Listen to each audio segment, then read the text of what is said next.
Good morning. This is Susan, and this is Susan's Ramblings. This is day 14 of garden produce recipes out of day 30. I skipped a day, and I only had two 12s, and that's fine because I really do want to skip 13. Alright, for personal reasons. This is a green bean with bacon and cheese. And it's just a simple thing. You cook your beans, then you put some cheese, we'll take it off the burner, put some cheese in there, and sprinkle with bacon bits, and that's all it is. It's just a little bit of a different recipe. Alright? It's a very simple one. Very, very simple compared to some of the things I have. Green beans with bacon and cheese. The next one. Baked herb potatoes and onions. This is also a very simple one. You just put everything in the oven. You put it all together. Or you microwave it. This one I guess is microwave. But it's an easy thing to do.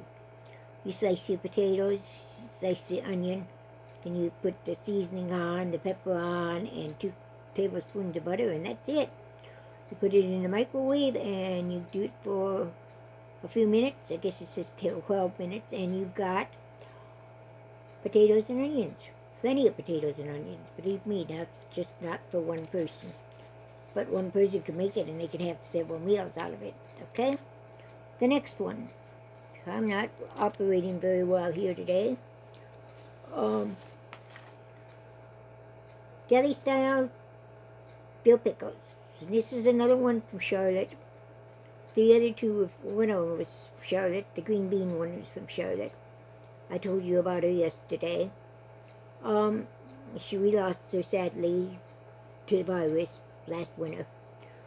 And yeah, it was a big blow to the community, believe me.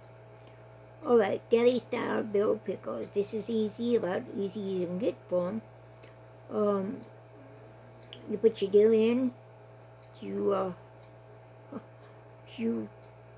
boil your vinegar and water and pickling salt together, and then you put your turmeric in it until it turns yellow, a golden yellow. The cloves and the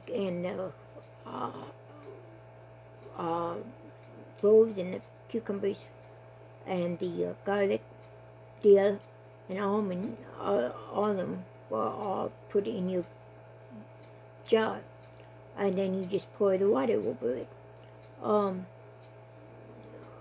Add more dill, and you set it on the counter for 5 days. After 5 days, you put it in the refrigerator, and the pickle will last for months. Remember, you slice the pickles. So, okay? So, it's an easy recipe. If you want smaller jars, that's fine. Just adjust it. It can be easily divided into half, and then in half again. And the time on the counter will be less, but you should come out with the same results. Alright? This is a good one. Next one. This is the one I'm doing tonight. I love tomatoes. I'm not crazy about roasted beans, green beans, but as long as I can put them with something else, I'm fine. It's just the green beans I can't stand alone. I don't know. I know where it came from. One year I helped my mom do hundreds of quarts of green beans. And by the end of the summer, I was absolutely sick of them.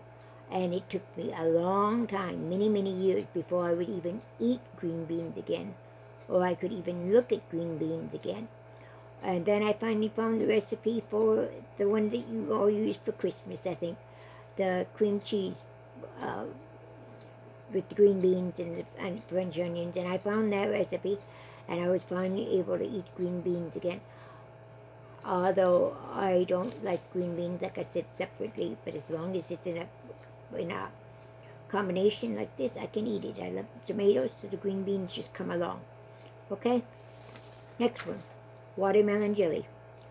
I have some watermelon, and I have some watermelon in the dehydrator. But I also saved some watermelon, so I get some watermelon jelly. I will divide this up. So anyway, I'll have some watermelon jelly by the time I'm in. Alright? And watermelon really is my garden produce, but it's a garden produce down south. And also a garden produce, we have a town here, city here in South Dakota that has the perfect soil conditions for watermelon and cantaloupe. And they will be coming out the middle of this month, the middle of next month, end of this month. So I'm looking forward to them. In fact, I like them better than which ones we buy in the store. Of course, the ones in the store are shipped from who knows where. So I would rather take the local ones any day, as anybody would. Next one. I got a couple oddballs here.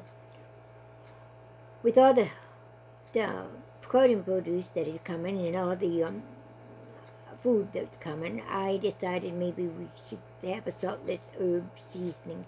This is one of my seasoning mix. The only thing different would it take brewery yeast. If nothing else, leave that out and add everything else together, okay? It's a herb seasoning. It's a good one. I don't usually use the brewery yeast because I don't have it available. So, like I said, just skip that out and put the rest of it in. As for the celery leaves and parsley leaves, you can dry them. And you don't need a dehydrator to dry them. Just dry them. And then you'll have them. I especially am looking forward to the celery that a local producer is growing. And I love those celeries, not just for the celery. In fact, there's not much very celery on it. But I love the leaves, and I dehydrate 3 or 4 of those plants, so I have the leaves for all winter long. Next one.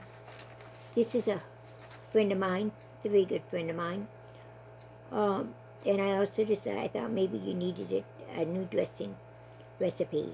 I prefer the dressings that I make at home. I don't like to buy dressings because I don't know exactly what's in it. But with these kind of recipes, I do know what's in it.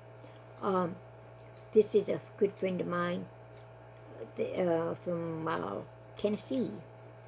And she makes lots of, she cans, and she makes lots of breads and so forth. In fact, she sells them at a Saturday market. So this is a good dressing to have. It's something very simple.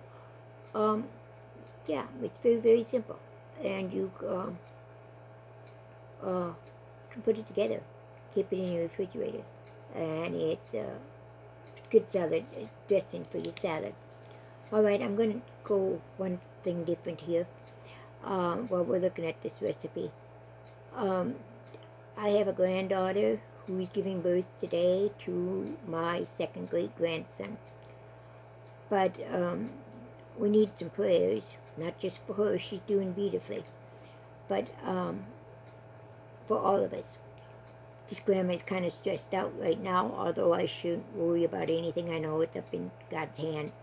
But my daughter has diabetes really, really bad. And she ranges from 500 blood sugar of 500 to a blood sugar of 54. She got a pump and controlling it, but the more stressed and the more tired she becomes, the harder it is to do it. And since my granddaughter, her daughter, is giving birth, she has the 2 grandchildren.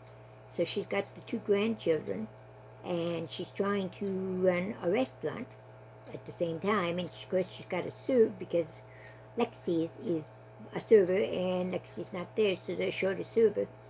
So she'll have to serve. Plus, her son is having his senior pictures taken today.